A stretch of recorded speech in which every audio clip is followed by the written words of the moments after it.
by the President of the United States. I've never seen anything like it. They systematically went down the line, burned up all the tents and all the possessions of the people there.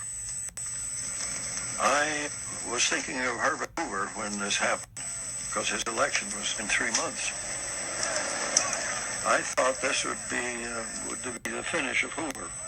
The orders of the President must be obeyed, and the roaring flames sound the death knell to the fantastic Bonus Army. In the shadow of the beautiful dome of the Capitol of the United States of America. The veterans did not believe the country for which they had fought would ignore the plight into which the Depression had placed them. Many did not believe that United States troops would take the field against them. By early evening, most of the marchers had been driven across a drawbridge that led to their main camp. The president does not want MacArthur to cross the bridge, and MacArthur disregards the order. Eisenhower later says that he saw this happen. MacArthur says, I cannot bother with pieces of paper during a military operation. And so he crosses the bridge. All through the camp were scenes of panic. My dad says, let's get the hell out of here. The soldiers are going to kill us. Then troops began to set fire to their wooden shacks. One reporter wrote, the blaze was so big it lit the whole sky. A nightmare come to life. The president looked out a window of the White House in the direction of the fire, then retired for the night. And the roaring flames sound the death knell to the fantastic Bonus Army that ends so disastrously in the shadow of the Capitol of the United States of America. The morning after the bonus rout, public sentiment took a dramatic turn against Herbert Hoover. If the expulsion needed a human face, it came in the person of Joe Angelo, whose story was published across the nation. Joe Angelo gets the Distinguished Service Cross for saving Patton's life on the battlefield. The next morning, Angelo comes to the burned-out field to see Patton. Patton says, take this man away. I don't want to see this man. The BEF was broken up. The men returned to some city or other, there to roam the streets, hopelessly seeking work or to shuffle in bread lines. There they remain, crying examples not of the need for the bonus, but of the need for a new American system.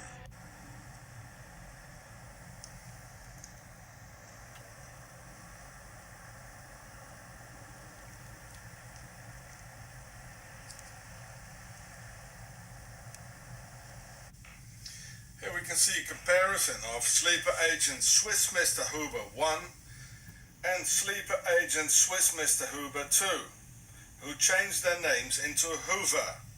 So when in 1923 the Swiss started to finance Adolf Hitler in Zurich by their agent from Octagon, General Ulrich Wille, they activated all their sleeper agents for the motherland, Switzerland.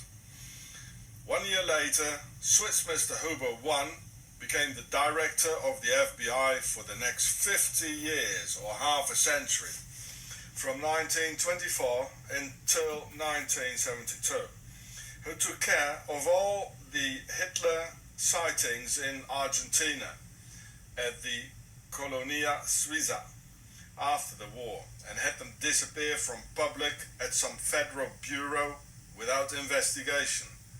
And he had the best US president JFK'd. 5 years later, the other Swiss Mr. Hoover 2 got US president, enabling the biggest robbery in 1929 to get the money into the motherland, Switzerland.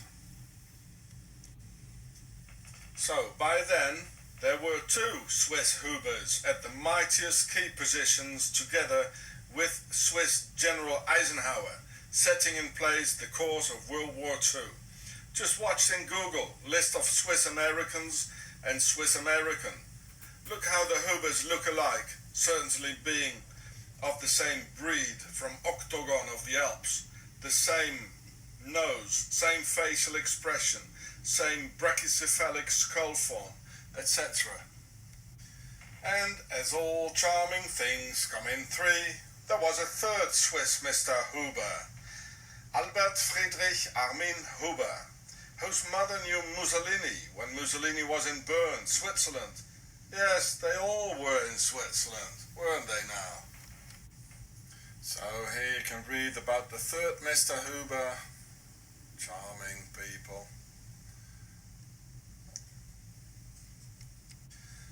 And this third Swiss Mr. Huber became one of the Swiss Nazi bankers for the Islamofascism related to the Palestinian SS mass murderer Amin al-Husseini, who was a personal friend of Adolf Hitler and spiritual father of Yasser Arafat, and responsible for the murder on hundreds of thousands of Serbs, Gypsies and Jews by the Muslim Handjar SS division who were doing their holy war jihad in the name of Hitler in Europe, in the Balkans.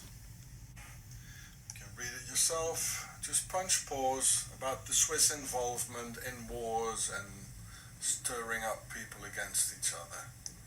What a charming people, eh?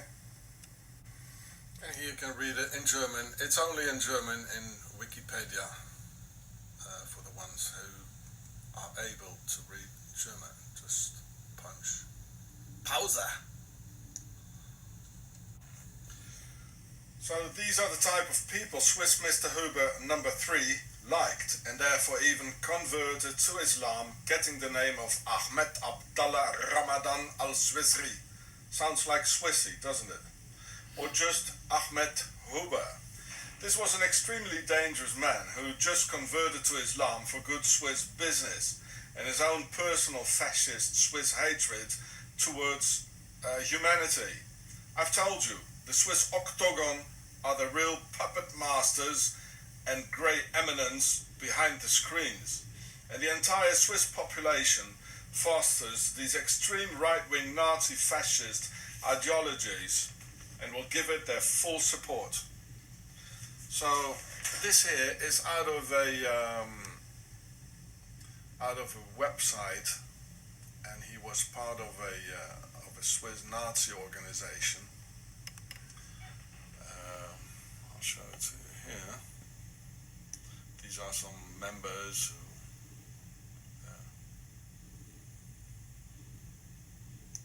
so this is called the Avalon Gemeinschaft. Avalon community. A very scary thing where Swiss Nazis collaborate together with fascist Muslims. I don't say all Muslims are fascist, by the way. There are quite a few good Muslims as well. So, this is Avalon. It's just around the corner. It's just a few kilometers from here where I am. And I had to deal with these extremely dangerous people who walk in and out of the Swiss parliament. Now I fully understand why in 2002 6 Nazis forced themselves into our house in Hindelbank, and why the 6th Nazi was an Arab.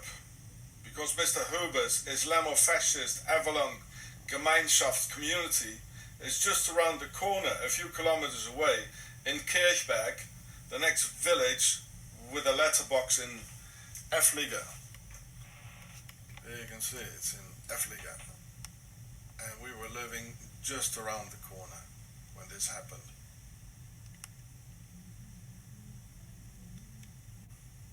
So I wrote this, what happened that day 12 years ago. I sent thousands of letters to Swiss politicians and Swiss people asking for help. And the only thing what happened is they put me in prison. And they forced me in front of a psychiatrist, Mr. Kurt Kunz, a pal of the Swiss Nazi judge, Mr. Vicari, and they said, well, I'm crazy. No. You can see here, we were living just a couple of kilometers away from this Mr. Swiss Huber, a very dangerous guy. And this is the reason for that the sixth man was an Arab. I never understood it until now. But these guys all protected by the entire Swiss population. And when Mr. Huber died, the Huber number 3 in 2008 in Muri, he surely knew Muri's pedophile Ernst Stoller, whom I sent into hospital and saving 2 children out of his hands that day. Now I fully understand why it was me who got sentenced to 1 year in prison and not the Swiss pedophile. The child molester knew Mr. Huber, the Nazi.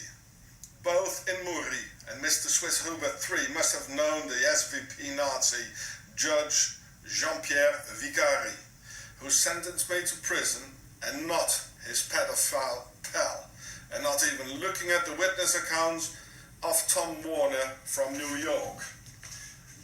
I happened to be at the wrong moment at the wrong time. So this is how I got in touch with these Swiss Nazis. So I sent this to thousands of Swiss. Here, Mr. Tom Warner. So Tom, if you see this, contact me.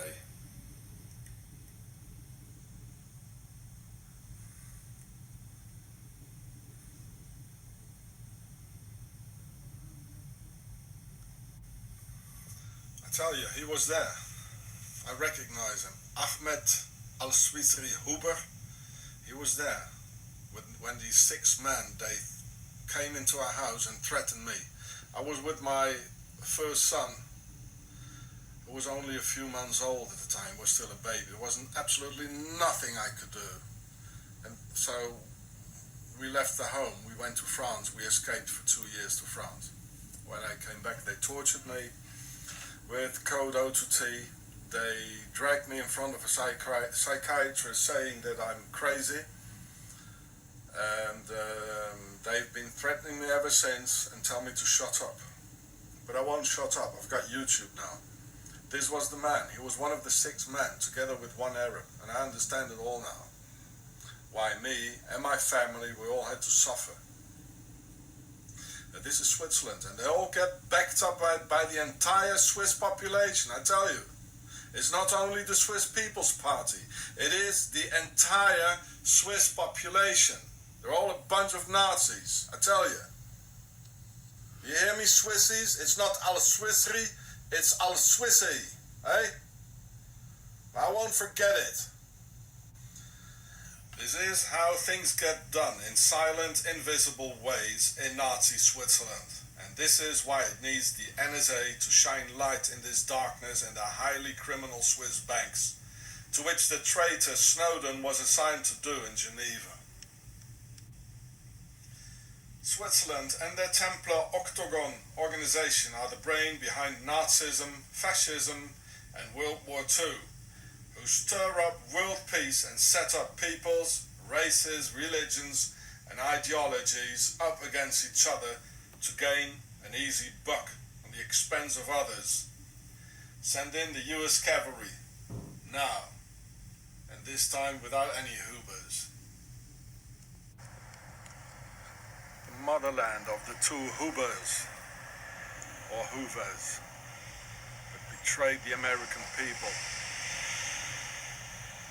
Killed US presidents, robbed the American people blind, put them in a war